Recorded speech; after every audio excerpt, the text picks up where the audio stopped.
республикабызда зур оңыш белән Ночь искусств акциясы гөрләп узды. Казанда беренче тапкыр мәркәзебезнең әйдә баручы мәдәни учаклары Ночь искусств исемләнгән чара уздырды.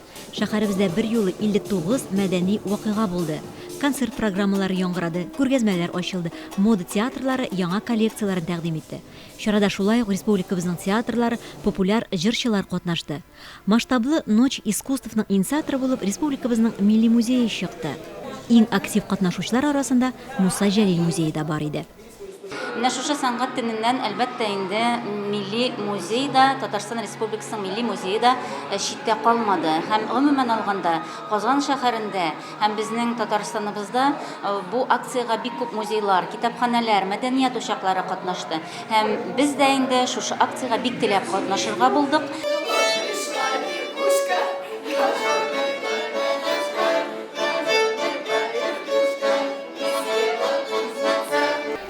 Казанлылар һәм башкалабыз кунаклары чараны шатланып каршы алды. Оештыручыларга Ночь искусств акциясы елда зур итеп уздырырга дигән теләкләрен белдерделәр.